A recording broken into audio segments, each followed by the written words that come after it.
Ghost Dance on Last Stand Hill, Custer's Defeat and Native Victory. What if I told you that the ghosts of a battle fought nearly 150 years ago are still haunting the American landscape? A battle where not just one man's ambition was crushed, but an entire nation's dream of expansion was met with fierce resistance. The Battle of Little Bighorn, where Custer's arrogance met the relentless might of Native American warriors, didn't just end with death. It left scars on a nation, ignited centuries of memory, and even sparked legends that some say still echo today. But how do we remember this battle? And more importantly, whose story are we really telling? Join us as we uncover the layers of history and memory that still shape our understanding of one of the most infamous battles in American history. In this part, we explore two powerful stories that reveal just how complicated and emotionally charged the memory of the Battle of Little Bighorn remains today. Through contemporary Native American perspectives, we will uncover the contradictions, unresolved energies, and the ongoing tension between commemoration and reality. Get ready to rethink this moment in history as we delve into these stories, ranging from haunting fiction to real-life confrontations that challenge the way we understand the past. Let's start with the first story, a gruesome and fantastical tale by Spokane Coeur d'Alene author Sherman Alexie titled Ghost Dance. This isn't your typical historical reenactment. Published in 2002, Alexie's short fiction reimagines the Battle of Little Bighorn with a twist so dark, so haunting, that it's impossible to shake off. In his story, two native hitchhikers are taken to the battlefield by racist white cops on the anniversary of Custer's defeat. But this is no mere trip to a memorial site, it's an execution. As the cops murder the men, their blood spills onto the hallowed ground, awakening something horrifying, the rotting corpses of the 7th Cavalry, Custer's men, rising as zombies, seeking revenge not just on those who wronged them, but on everyone. The dead don't care about race, politics, or history. They tear through anyone in their path, Indians, white people. It doesn't matter. The violence is indiscriminate, grotesque, and uncontrollable, much like the historical forces that led to this moment in real life. It's Alexie's way of showing us that history, when buried without resolution, festers. And when it awakens, it comes back to bite everyone, not just those responsible for the original sins. But why zombies? Why this horror-fueled twist on what was already a bloody chapter in American history? Because the Battle of Little Bighorn, to many Native Americans, was more than just a military engagement. It was the last stand against the total erasure of their way of life. The Ghost Dance, a spiritual movement in the late 19th century, promised to resurrect the buffalo, restore the land, and drive away the colonizers. In real life, the U.S. government saw this movement as a threat and violently suppressed it, culminating in the Wounded Knee Massacre. Alexie's Ghost Dance might not depict the actual events of Wounded Knee or the original Ghost Dance, but it captures that same sense of desperation, of hope, turned into horror. It's not just a work of fiction, it's a warning. Now let's shift to a second story, this one, less literary, but just as strange and telling. On June 25, 2003, thousands gathered at the Little Bighorn Battlefield National Monument for the dedication of a new memorial, a monument to the Native Americans who fought in the battle. Among those gathered were dignitaries, tribal leaders, politicians, and one man who wasn't on the official program, Russell Means, a towering figure in Native American activism and former spokesperson for the American Indian Movement, AM. Clad in a red windbreaker and a feathered headdress, Means wasn't just there to commemorate the day quietly. He had a message. Without hesitation, Means strode to the microphone and seized the moment. "My name is Oyate Watsinyapi. My English name is Russell Means," he declared. The crowd's applause showed they knew exactly who he was. This was no ordinary attendee. His presence alone was electrifying, but what he said next shocked many. In a speech that lasted only 15 minutes, Means managed to thank everyone from political allies to the Libertarian Party of Montana for supporting the new Indian Memorial. But he didn't stop there. He lashed out at the old monument erected in 1881 to honor Custer and his men, calling it a phallic symbol of patriarchal power. That's right. A memorial that had stood for over a century, honoring fallen U.S. soldiers, was now being torn down metaphorically by one of the fiercest Native American activists in recent memory. And he wasn't just talking about monuments, he was talking about the fragmented state of America itself. Means lamented that the United States had become a nation of hyphens: Asian Americans, Latino Americans, Anglo Americans, African Americans. But when it came to Native Americans, he pointed out something different. We put American before our ethnicity. We know what it is to be an American, and that's why we are so proud to put it before our ethnicity. His message: unity, a unity that came from understanding what it meant to be both Native and American. It was a powerful moment, one that struck a chord with the audience. But here's where it gets tricky. For a man who spent his life fighting for tribal sovereignty and Native American self-determination, this call for American unity seemed at first glance contradictory. After all, wasn't AIM's goal to secure the recognition of tribes as sovereign nations, separate self-governing political entities? Sovereignty, by its very nature, challenges the idea of a unified, indivisible American nation. It's almost as if Means was saying one thing on the surface, but hinting at something much deeper beneath. And he was, when an independent filmmaker asked him what the new Indian memorial had to do with tribal sovereignty. Means's response was sharp. It has everything to do with sovereignty. It tells us that our people, that we have the right to defend our land by any means necessary. Yes, you heard that right, Means echoed Malcolm X's famous declaration. Suddenly, the memorial wasn't just a symbol of peaceful remembrance. It was a bold reminder that Native American resistance was justified, that their fight to defend their land against Custer and the U.S. government was not just a tragic episode in history, but a legitimate act of sovereignty. This powerful declaration brought everything back to the heart of the battle. The Lakota, Cheyenne, and Arapaho warriors who fought on that hill weren't just defending their homes, they were fighting against forced assimilation, against being swallowed by the United States and erased from history. In other words, the Indian Memorial at Little Bighorn wasn't just about commemorating a battle. It was about commemorating the right of Native people to exist, to resist, and to defend themselves. With those modern perspectives in mind, let's travel back to the morning of June 25, 1876, a day that would forever change the American landscape. Picture this: nearly 8,000 Native Americans, primarily Lakota Sioux, joined by Cheyenne and a few Arapaho, gathered along the banks of the Little Bighorn River.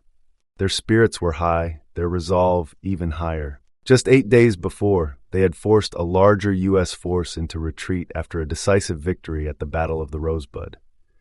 Now, reunited and stronger, they could call upon nearly 2,000 warriors to defend their people. They knew the U.S. Army would return. And this time, they were ready. That afternoon, chaos erupted at the southern end of the village. Custer and his men, in their iconic blue coats, charged across the river, opening fire. The soldiers were trying to catch the village off guard, but the plan unraveled almost immediately.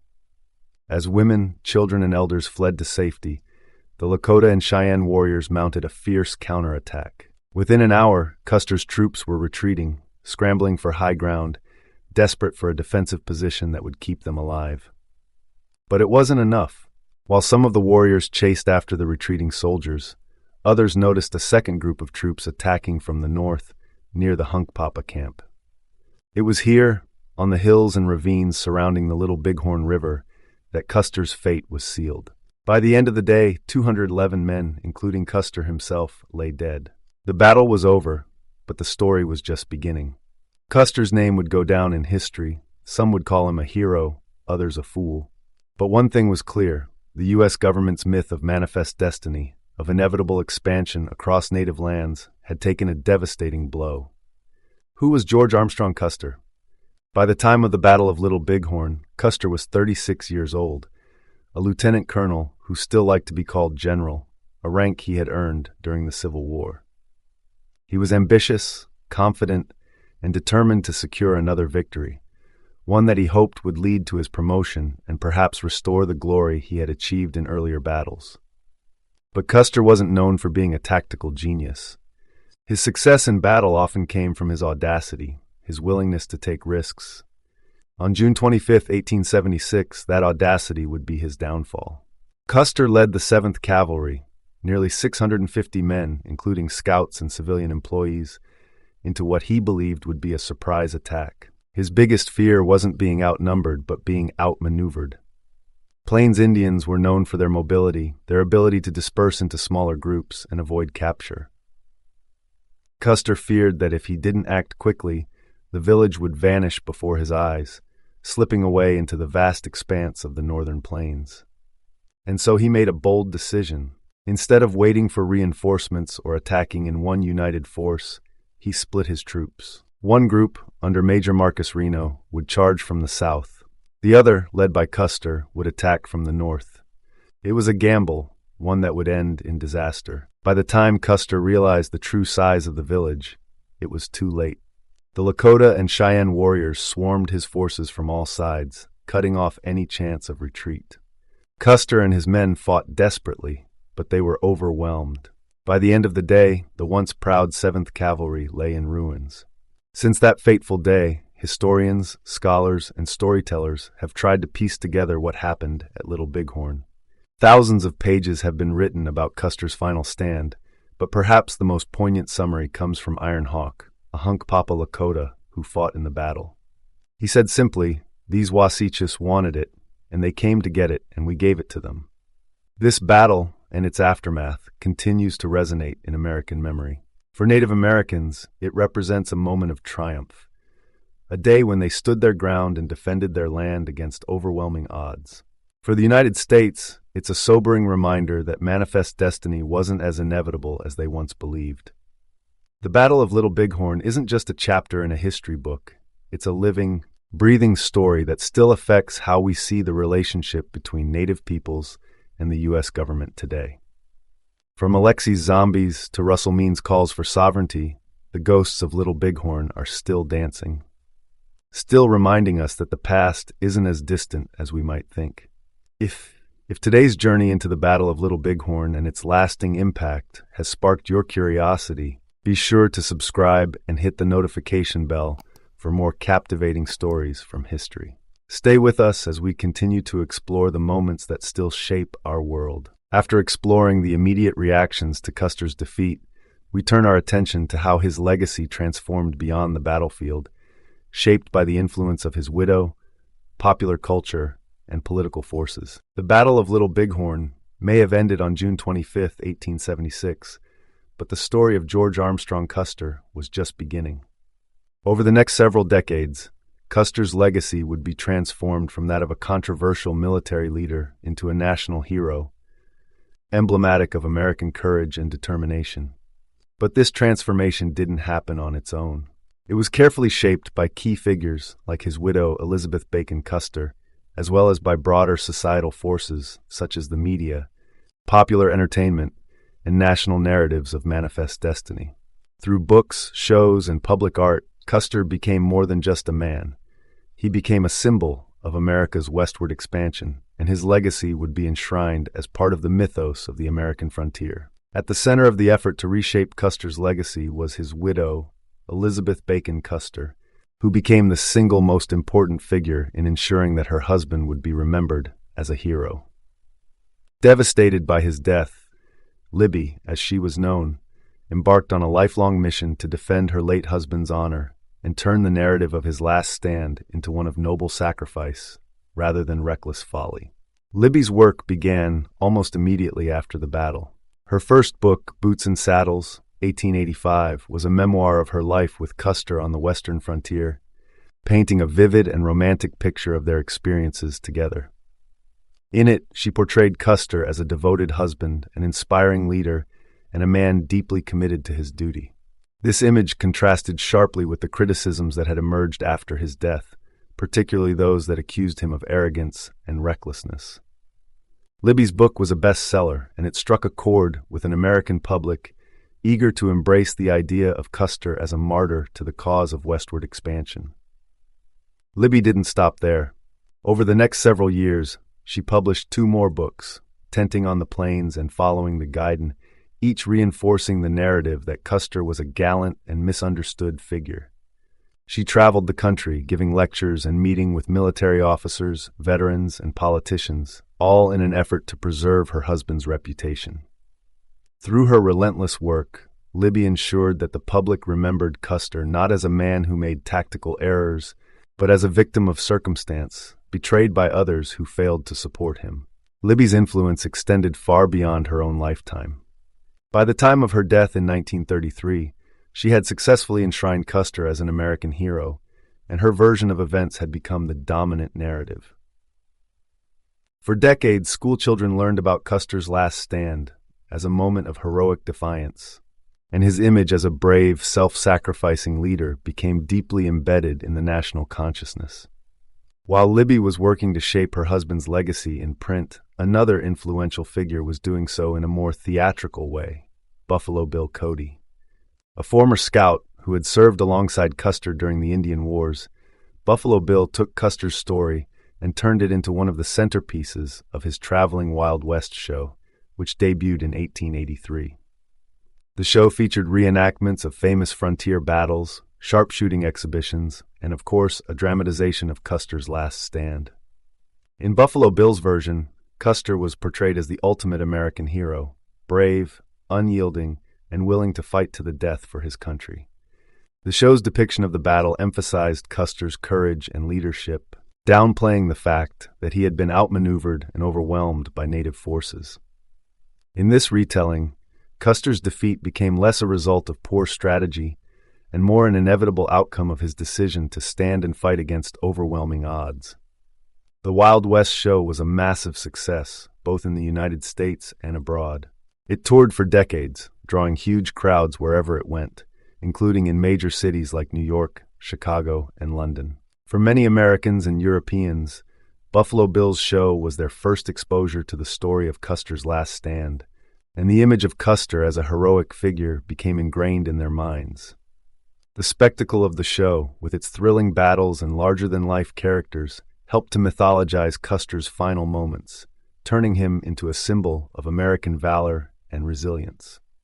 Buffalo Bill's portrayal of Custer fit neatly into the broader narrative of Manifest Destiny, the belief that it was America's divine mission to expand its territory from coast to coast.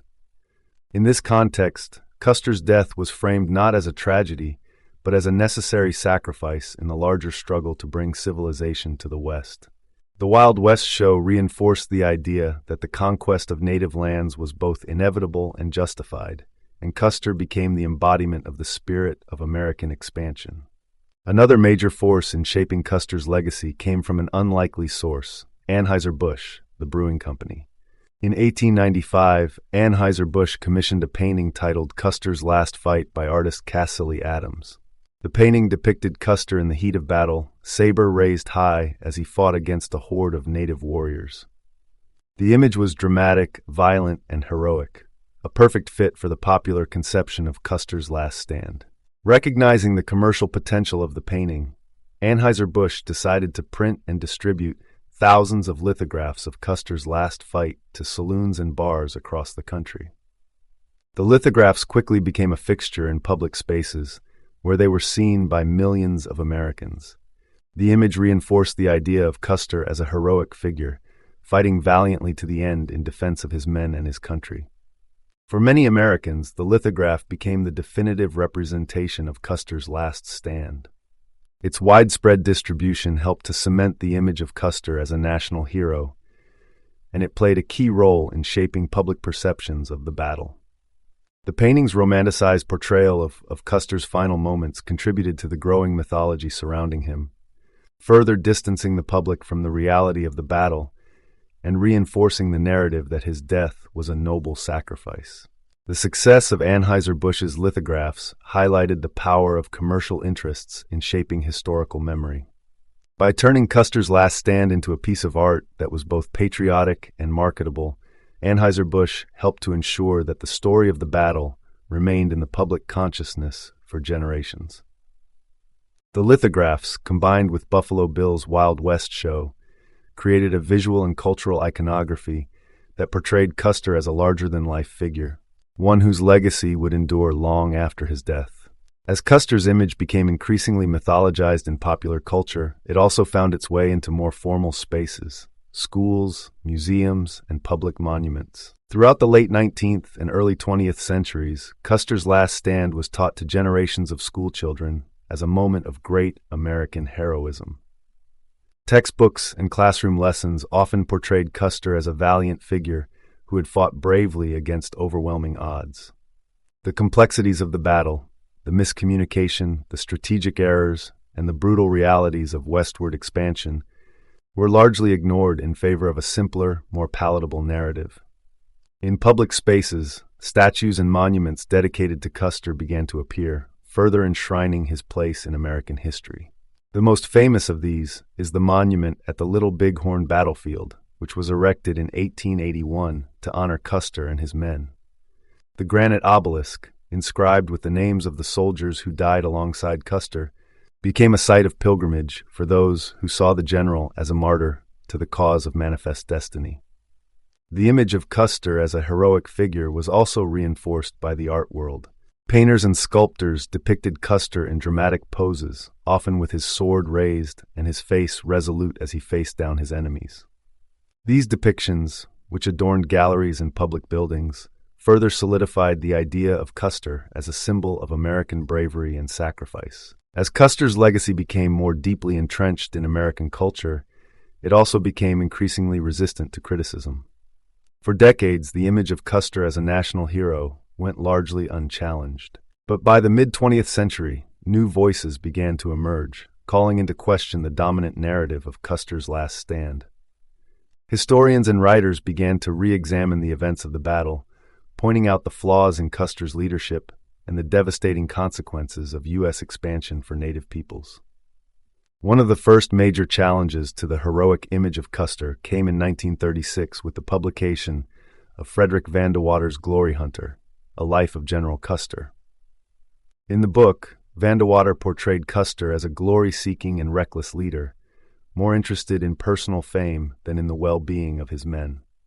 The book marked a significant departure from the romanticized portrayals of Custer that had dominated the previous decades, and it set the stage for a broader reevaluation of Custer's legacy. By the 1960s and 1970s, this revisionist approach to Custer's legacy had gained momentum. Historians, influenced by the growing civil rights movement and the increasing recognition of the injustices faced by Native peoples, began to emphasize the darker side of U.S. expansion. They pointed out that Custer's last stand, far from being a heroic moment, was part of a larger history of colonization, displacement, and violence against Native tribes. At the same time, Native American activists, particularly those involved in the American Indian Movement, AIM, began to push back against the glorification of Custer and the romanticized image of the frontier. AIM leaders like Russell Means argued that Custer was not a hero but a symbol of the U.S. government's violent oppression of Native peoples. In 1988, on the 112th anniversary of the battle, AIM activists installed a plaque at the Little Bighorn battlefield honoring the Native warriors who had fought against Custer. This act of protest was a powerful statement, challenging the traditional narrative and forcing the public to confront the realities of U.S. expansion and the resistance of Native tribes. In this section, we've explored how Custer's image was transformed from that of a military leader to a symbol of American heroism and manifest destiny. Through the efforts of his widow, the power of popular entertainment like Buffalo Bill's Wild West show, and the influence of commercial interests like Anheuser-Busch, Custer became a larger-than-life figure. However, as the myth of Custer grew, so too did the cracks in the narrative, as revisionist historians and Native activists began to challenge the dominant portrayal of Custer's last stand. In the next section, we'll explore how these challenges have reshaped Custer's legacy in modern times. If you're enjoying this deep dive into American history, don't forget to subscribe for more fascinating insights. There's much more to uncover. With the myth of Custer firmly entrenched by the early 20th century, cracks began to form as the narrative of manifest destiny came under scrutiny. As the civil rights era gained momentum, the story of Custer's last stand would be re-examined, especially from Native perspectives, leading to a profound reassessment of his legacy. By the middle of the 20th century, George Armstrong Custer's legacy as a heroic martyr to the American cause had been firmly established in popular culture, reinforced by decades of books, films, and public memorials. For many Americans, Custer remained a symbol of frontier courage, standing tall in the face of overwhelming odds. But this vision of Custer as a larger-than-life hero was increasingly at odds with the growing awareness of the devastating consequences of U.S. expansion for Native peoples. As the civil rights movements of the 1960s and 1970s gained strength, so too did efforts to challenge the dominant narrative of Custer's last stand and to elevate Native voices in the telling of the American West's history. The revisionist reevaluation of Custer's legacy didn't happen overnight. As early as the 1930s, authors and historians had begun to question the long-standing narrative that had portrayed Custer as a hero. One of the most influential early works was Frederick Van de Water's 1936 biography, Glory Hunter, A Life of General Custer, which cast the general in a less flattering light. Van de Water depicted Custer not as a noble leader, but as a man consumed by a thirst for glory, one who pursued reckless strategies to satisfy his personal ambition. While Van de Water's work challenged the dominant view, it remained a minority perspective at the time, drowned out by the overwhelming tide of romantic portrayals. It wasn't until the 1960s and 1970s that a more sustained reassessment of Custer's legacy began to take shape. Influenced by the social changes of the civil rights era, historians began to question the broader narrative of American westward expansion. This period marked a shift away from viewing the conquest of the West as an unalloyed good and toward a more critical examination of its consequences, particularly for Native American tribes. Custer's last stand, once seen as the climax of the struggle between civilization and savagery, was now increasingly seen as part of a much darker history. Historians began to highlight the destruction of native cultures, the breaking of treaties, and the forced relocation of native tribes as central to the story of the American West. In this new narrative, Custer's defeat at Little Bighorn was not the tragic fall of a hero, but a symbol of the resistance of native peoples against the forces of colonization. This shift in perspective was influenced by broader historical trends, particularly the rise of social history, which focused on the experiences of marginalized groups rather than the deeds of great men.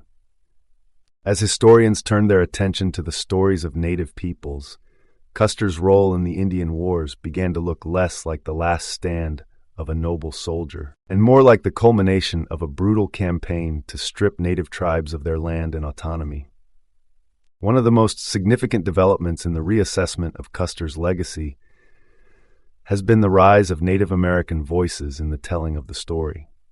For decades, the story of the Battle of Little Bighorn had been told primarily from the perspective of the U.S. military, with Native peoples cast as either faceless enemies or noble adversaries. But as Native American activists and scholars began to reclaim their history, the narrative of Custer's last stand was transformed into one of resistance, survival, and sovereignty.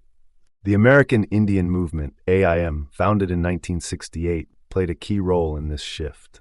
AIM was a militant civil rights organization that sought to address the long history of discrimination and injustice faced by Native peoples in the United States.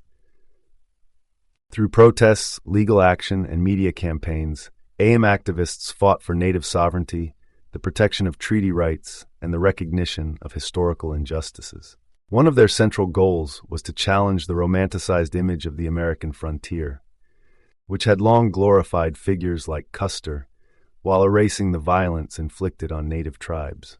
AIM leaders like Russell Means were particularly vocal in their condemnation of Custer. To them, Custer was not a hero, but a symbol of the U.S. government's oppressive policies toward Native peoples. Means famously referred to Custer as a murderer, pointing to his role in campaigns like the Washita Massacre, where Custer's forces had attacked a peaceful Cheyenne village, killing scores of women, children, and elders. For Means and other activists, Little Bighorn was not a last stand in defense of American values, but a victory for Native resistance against colonial aggression. One of the most significant acts of protest against the dominant narrative of Custer came in 1988, on the 112th anniversary of the battle. On that day, AIM activists, led by Russell Means, installed a memorial plaque at the Little Bighorn battlefield that honored the Native warriors who had fought and defeated Custer's forces.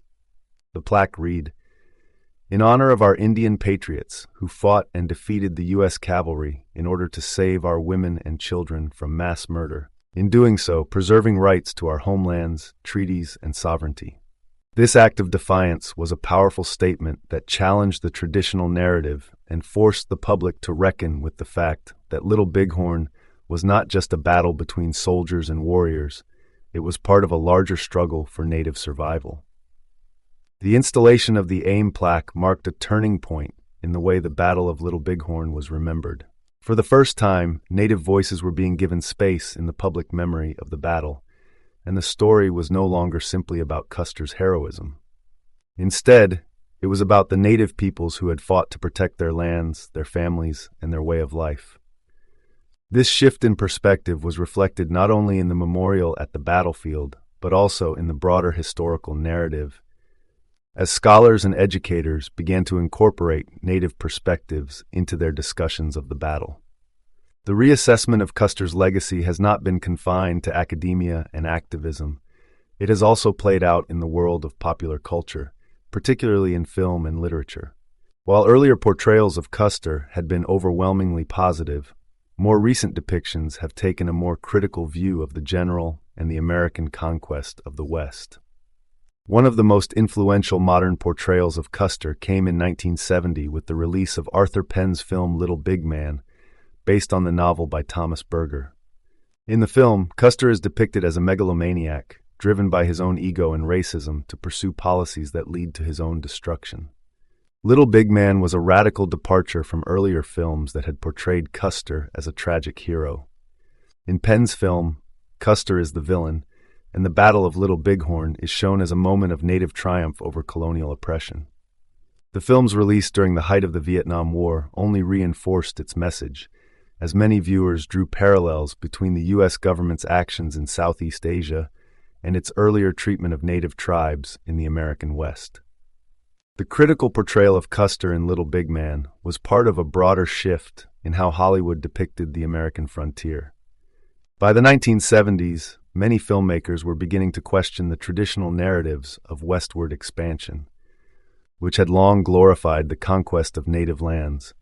Films like Dances with Wolves, 1990, and The Last of the Mohicans, 1992, portrayed Native peoples with far more nuance and sympathy than earlier westerns, and they presented the frontier not as a land to be tamed, but as a site of conflict and tragedy. This trend was mirrored in literature, where authors began to explore the complexities of Custer's legacy and the consequences of U.S. expansion for Native tribes.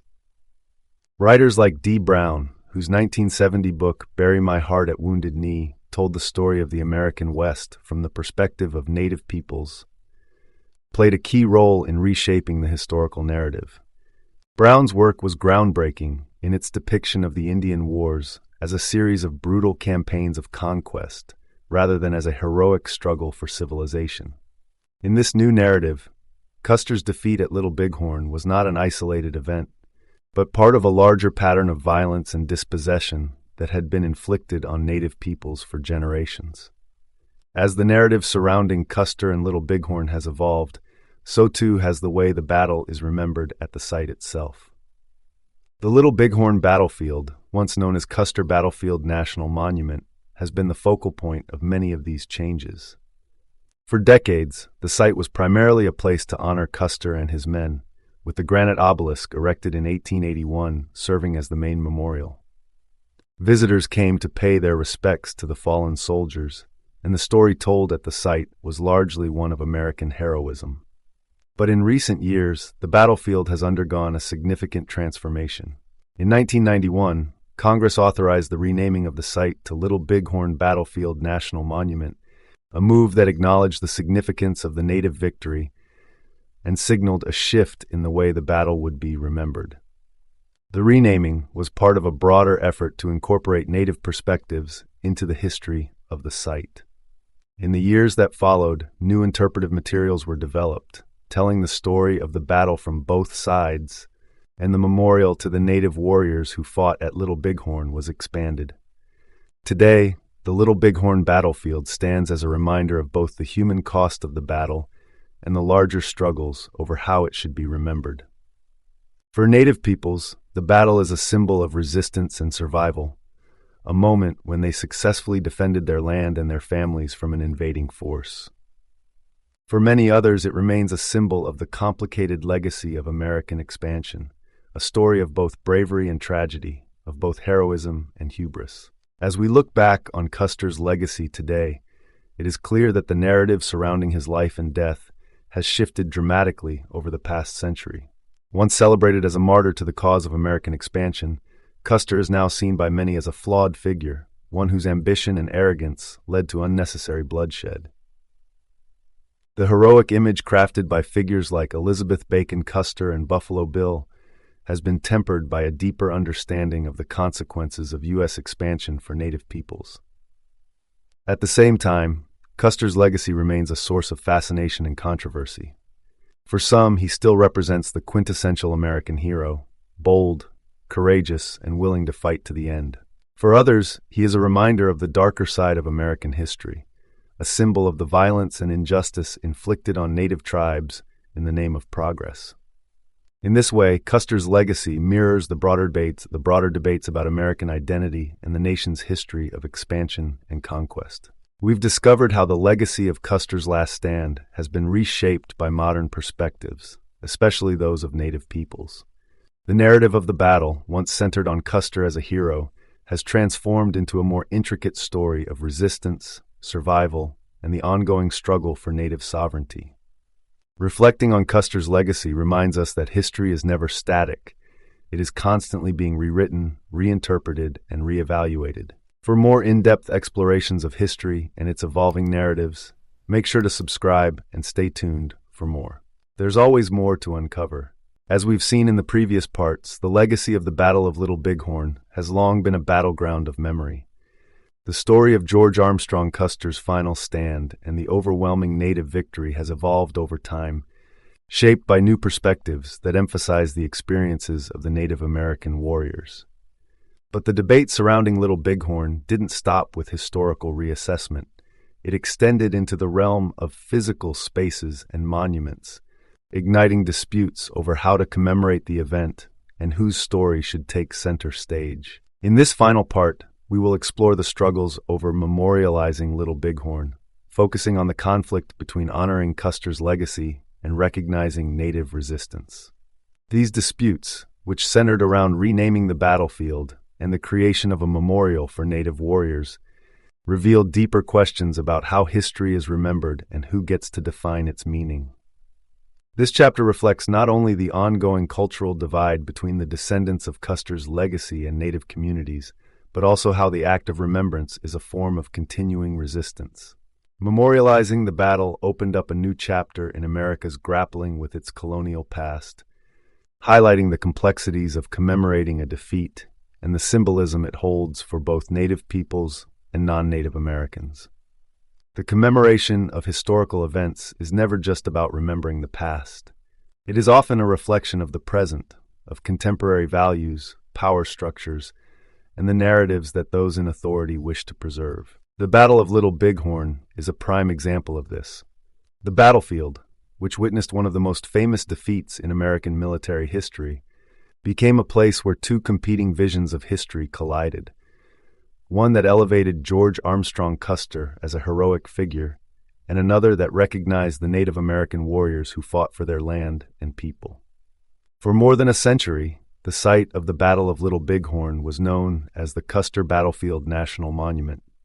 The monument, erected in 1881, was created to honor George Armstrong Custer and the men of the 7th Cavalry who died in the battle. A granite obelisk was placed at the site, inscribed with the names of the fallen soldiers, symbolizing their sacrifice for the United States. For decades, the monument stood as a testament to Custer's legacy and the frontier myth of American bravery and expansion. This original monument reflected the dominant narrative of the time. Custer was a martyr, a man who had died fighting against a savage and overwhelming enemy in the name of civilization. His death was portrayed as a tragic but noble sacrifice in the larger context of America's manifest destiny, the belief that the United States was destined to expand across the North American continent, bringing with it progress, democracy, and Christianity. The Native American warriors who had won the battle were largely absent from this narrative. They were either portrayed as faceless adversaries or as noble savages, but their perspectives and experiences were never fully recognized. For decades, this one-sided commemoration went largely unchallenged. The monument became a pilgrimage site for Custer enthusiasts, historians, and tourists who came to honor the memory of the fallen soldiers. The battlefield was hallowed ground, and the story it told was one of American heroism and frontier conquest. But as the United States entered the latter half of the 20th century, this narrative began to come under increasing scrutiny. By the 1970s and 1980s, the political and social landscape of the United States had changed dramatically. The civil rights movement had brought about a new awareness of the experiences of marginalized groups, including Native Americans. Activists, historians, and Native leaders began to question the way American history was being told, particularly in relation to the conquest of the West. The glorification of figures like Custer, they argued, obscured the violence and injustice that had been inflicted on Native peoples. As this awareness grew, so too did the calls to reconsider how the Battle of Little Bighorn was being commemorated. A major turning point in this movement was the push to rename Custer Battlefield National Monument to Little Bighorn Battlefield National Monument. This name change, though symbolic, was seen as a critical step toward recognizing the full scope of the battle and the Native resistance that had been largely erased from the official narrative. Leading this effort was U.S. Representative Ben Nighthorse Campbell, a member of the Northern Cheyenne tribe, and the first Native American to serve in the U.S. Senate in over 60 years. Campbell argued that the name of the battlefield should reflect not only the U.S. Army's experience, but also that of the Native tribes who had fought and won the battle. To many, the name Custer Battlefield implied that the site was solely about Custer and his men, ignoring the broader historical context of the Native American victory. The proposed name change was part of a larger effort to shift the focus away from the myth of Custer's heroism and toward a more balanced understanding of the conflict. The renaming effort gained traction throughout the 1980s, but it was not without its opponents. Many Custer enthusiasts and members of historical associations dedicated to preserving Custer's legacy vehemently opposed the change, arguing that it would diminish the significance of Custer's death and erase his contributions to American history. For them, the name Custer Battlefield was not just about the man. It was a symbol of American sacrifice and valor, and changing it was an affront to that legacy. The resistance to the name change reflected a broader cultural clash over how American history should be remembered. Critics of the change accused its proponents of engaging in political correctness and rewriting history to fit a modern agenda. For many of these opponents, Custer represented a bygone era of American greatness, a time when the nation was expanding westward, confronting danger, and taming the frontier. To rename the battlefield was, in their view, to disrespect that legacy and to prioritize the experiences of Native Americans over those of the U.S. soldiers who had died at Little Bighorn. This debate revealed the deep emotional and ideological attachments that different groups had to the memory of the battle. For Custer's descendants and admirers, the battlefield was sacred ground, a place where American values of courage, loyalty, and patriotism were enshrined.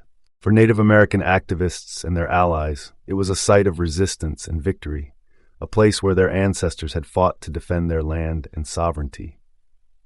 The question of whose story should be privileged in the commemoration of the battle was not just about historical accuracy. It was about identity, power, and the ongoing struggle for recognition and justice. The opposition to the name change was fierce, with many critics arguing that it would set a dangerous precedent for rewriting history. Letters poured into Congress, and public debates raged in newspapers and historical journals. Custer-related organizations, such as the Custer Battlefield Historical and Museum Association, led efforts to block the change, organizing petitions and lobbying against the proposal. Despite this resistance, the momentum for the name change continued to grow, fueled by the broader movement to recognize the experiences and contributions of Native peoples in American history. For many, the name Custer Battlefield had become a symbol of the erasure of Native perspectives, and changing it was seen as a necessary step toward addressing that injustice. In 1991, after years of debate and political maneuvering, the U.S. Congress officially renamed Custer Battlefield National Monument as Little Bighorn Battlefield National Monument.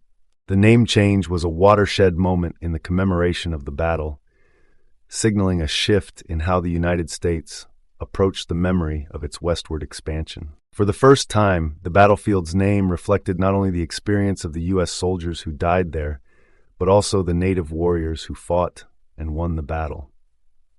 The renaming of the battlefield was a victory for those who had long argued that the site should acknowledge the Native perspective.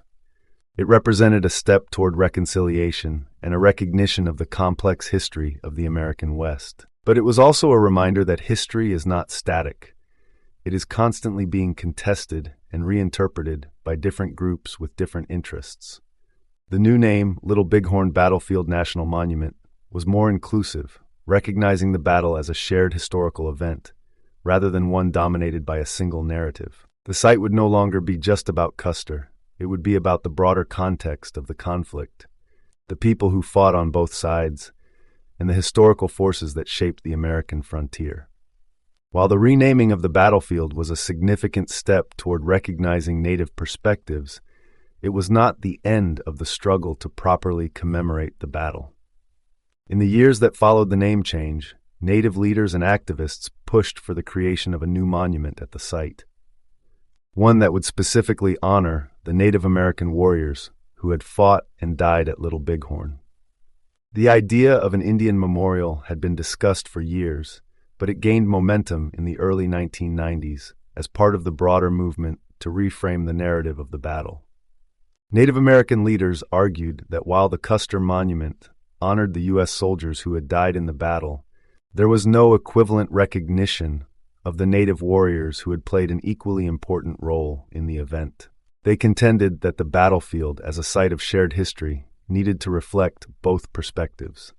The proposal for an Indian memorial was seen as a way to bring balance to the site and to provide a space for Native peoples to commemorate their ancestors. It was also an opportunity to tell a more complete story of the battle, one that acknowledged not only the heroism of the U.S. soldiers, but also the bravery and determination of the Native warriors who had fought to defend their land and way of life. As plans for the Indian memorial moved forward, debates arose over the design and the question of representation. The design of the memorial was intended to be different from the traditional Custer monument. Instead of a grand, imposing structure, the Indian memorial was integrated into the landscape, blending with the natural surroundings to create a more contemplative and reflective space. The design was meant to evoke the connection between the Native peoples and the land they fought to protect, symbolizing their deep ties to the environment and their spiritual relationship with the earth. However, the design of the memorial was not without controversy. Some Native tribes expressed concerns that the memorial did not adequately represent their specific experiences or histories. There were debates over which tribes should be included in the memorial and how their contributions should be recognized. Some tribes felt that their role in the battle had been minimized or overlooked, while others were dissatisfied with certain elements of the design. Despite these challenges, the Indian memorial moved forward, and efforts were made to ensure that the memorial would be as inclusive as possible. The final design included inscriptions honoring the Native warriors who had fought at Little Bighorn, as well as the U.S. Army Scouts who had served alongside the soldiers. The memorial was intended to be a place of healing and reflection, where both Native and non-Native visitors could come to honor the memory of those who had fought in the battle. The Indian Memorial was officially dedicated in 2003, more than a century after the battle. The dedication ceremony was a powerful and emotional event, attended by Native American leaders, veterans, and members of the public. For many Native attendees, the dedication of the memorial was a long overdue acknowledgement of their ancestors' role in the battle, and a recognition of the broader history of Native resistance to U.S. expansion. The memorial's dedication marked a significant shift in how the Battle of Little Bighorn was remembered. It was no longer just about the U.S. soldiers who had died in the battle, It was also about the native peoples who had fought to protect their land and way of life.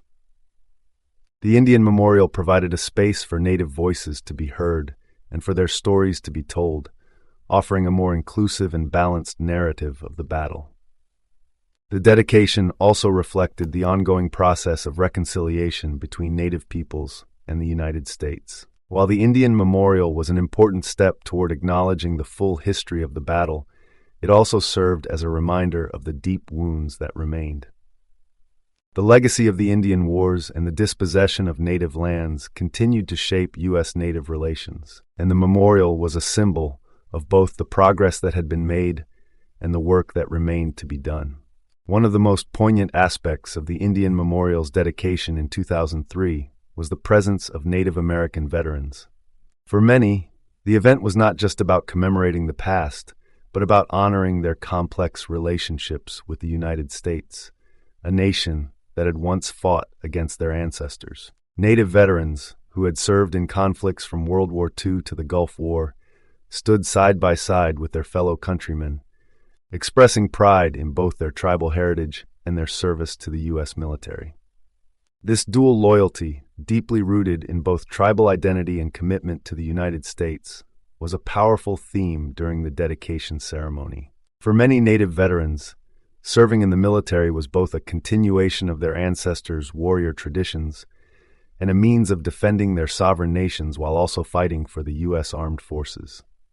The presence of these veterans highlighted the enduring connection between Native peoples and the U.S. military, despite the painful history of conflict between the United States and Native tribes.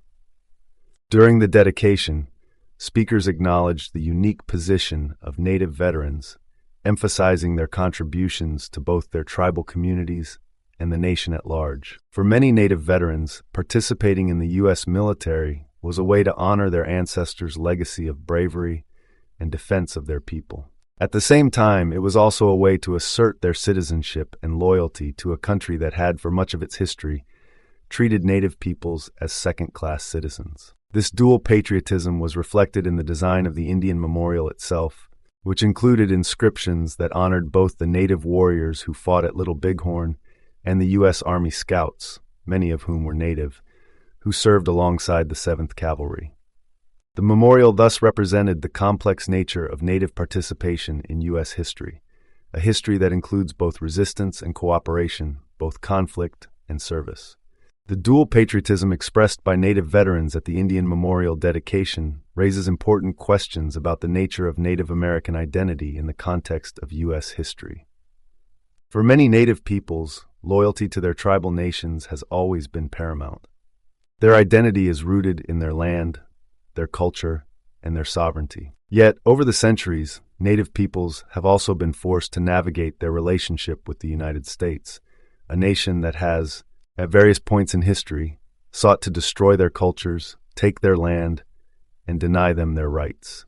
Despite this fraught history, many Native Americans have chosen to serve in the U.S. military.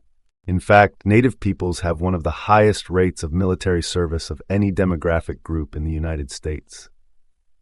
For many, military service is seen as a way to honor their ancestors' warrior traditions and to protect their communities.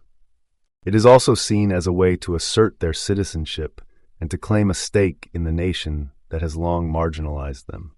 This complex relationship between Native identity and U.S. citizenship was on full display at the Indian Memorial dedication.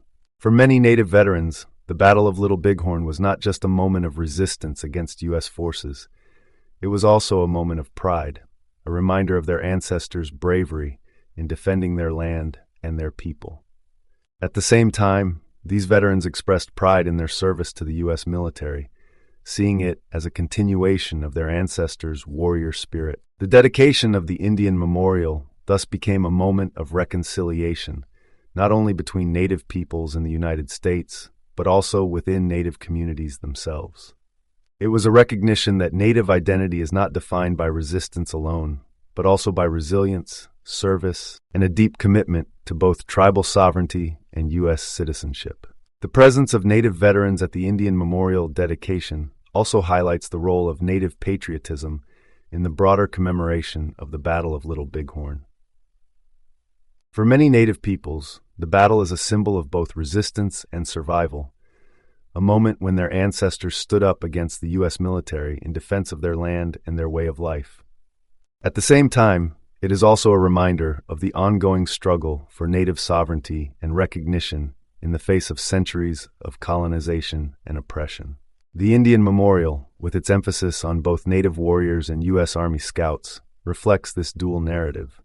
It is a place where native and non-native peoples can come together to honor the memory of those who fought in the battle, while also acknowledging the complex history of U.S.-Native relations. For Native veterans in particular, the memorial serves as a reminder of their dual loyalties to their tribal nations and to the United States, and of the ways in which their service to the U.S. military is deeply connected to their own cultural traditions. The dedication of the Indian Memorial thus represents a significant moment in the ongoing process of reconciliation between Native peoples and the United States. It is a recognition of the contributions of Native peoples to U.S. history, both as warriors who resisted colonization and as citizens who have served in the military. It is also a reminder that the memory of Little Bighorn, like the memory of so many other historical events, is complex and contested, and that it must be understood from multiple perspectives. The Battle of Little Bighorn is unique in American history for many reasons, but one of the most fascinating aspects of its legacy is the way it memorializes defeat. In most national histories, defeats are often downplayed or forgotten, while victories are celebrated. Yet, Little Bighorn stands as one of the most commemorated defeats in American history, on par with the Alamo and Pearl Harbor. It is a place where both victors and the vanquished claim moral authority, a site of memory that is shared by multiple, often competing narratives. For Native Americans, Little Bighorn is a symbol of resistance, a moment when their ancestors successfully defended their land and people from a powerful invader. For the descendants of Custer and his men, it is a moment of heroic sacrifice, a battle in which American soldiers fought bravely against overwhelming odds. Both narratives coexist at the battlefield, each with its own memorials and its own stories to tell. This duality, the memory of defeat as both a victory for Native peoples and a tragedy for the U.S. military, makes Little Bighorn a unique site of national memory. It is a place where the complexities of American history are laid bare, where the narratives of colonization and resistance, expansion and survival clash and coexist. In this sense, Little Bighorn is not just about the past, it is about the present and the ways in which we choose to remember, honor, and understand our history. The existence of both the Custer Monument and the Indian Memorial at Little Bighorn Battlefield National Monument speaks to the broader struggle over how to remember the battle.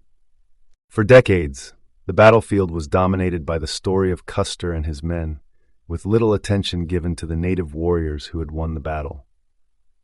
The addition of the Indian Memorial in 2003 marked a turning point in the site's history, creating a shared space of memory where both native and non-native peoples could come to reflect on the meaning of the battle. This shift in the way the battlefield is remembered reflects a broader cultural movement toward more inclusive and representative forms of commemoration. In recent years, there has been a growing recognition of the need to honor the experiences of marginalized groups in American history, from African Americans and Native Americans to women and LGBTQ+ individuals. The creation of the Indian Memorial at Little Bighorn is part of this larger trend, a recognition that the story of America is not complete without acknowledging the experiences of those who have been historically marginalized. The shared space of memory at Little Bighorn is also significant because it challenges the traditional narrative of American exceptionalism.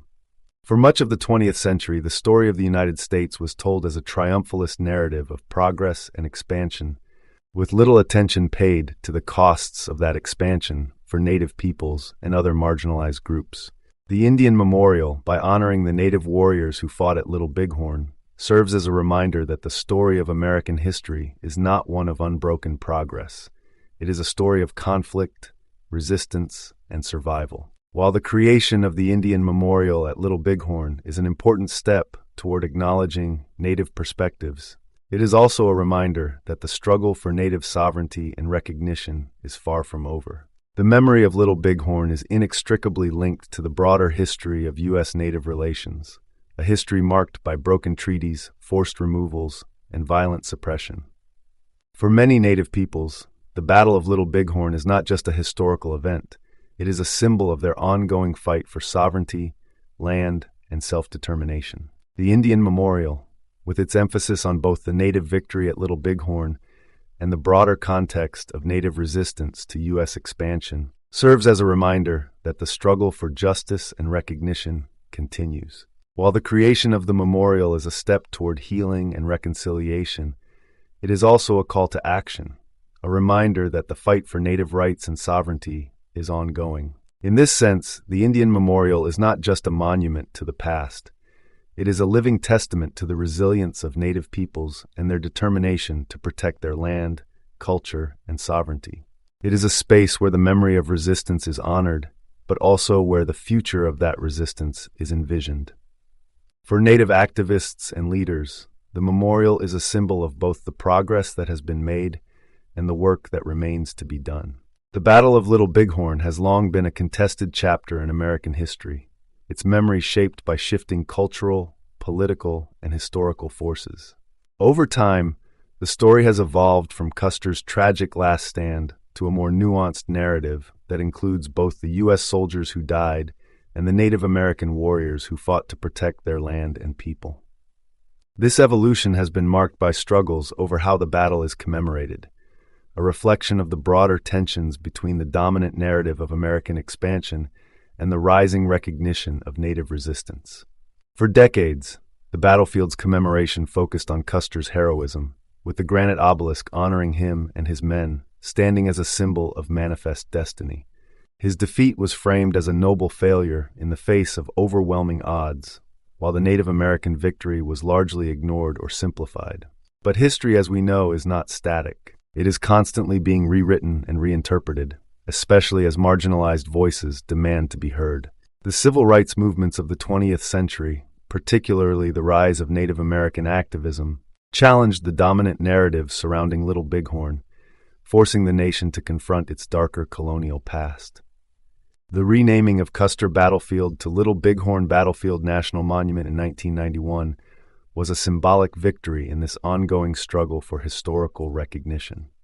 It marked a shift away from a one-sided view of the battle and toward a more inclusive commemoration that recognized the Native perspective. The creation of the Indian Memorial in 2003 was another major milestone in this evolving remembrance. Its design, integrated into the natural landscape, honored the Native warriors who fought at Little Bighorn, while also acknowledging the U.S. Army Scouts who served alongside the cavalry. The memorial provided a space where the memory of both resistance and survival could be honored, offering a more balanced perspective on the battle. Yet, the creation of the Indian Memorial was not without controversy. As we have seen, debates over the design and representation of Native tribes revealed the ongoing tensions between how different groups understand their place in history. These debates highlight the broader challenges of commemorating a shared yet contested history, one that includes both the victors and the vanquished, the colonizers and the colonized. The Indian Memorial, while an important step toward reconciliation, serves as a reminder that the process of healing historical wounds is far from complete. One of the most powerful aspects of the Indian Memorial's dedication was the presence of Native American veterans, whose participation highlighted the complex relationship between Native peoples and the United States. Their dual loyalty to both their tribal nations and the U.S. underscored the complexities of Native identity in American history. For many Native Americans, the Battle of Little Bighorn represents both a moment of resistance against U.S. expansion and a reminder of the ongoing struggle for Native sovereignty and recognition. The commemoration of Little Bighorn, with its dual memorials, the Custer Monument and the Indian Memorial, reflects the broader tensions within American history. For Native Americans, the battle is a symbol of their ancestors' strength and courage. For many non-Native Americans, it remains a site of tragic heroism where U.S. soldiers fought bravely.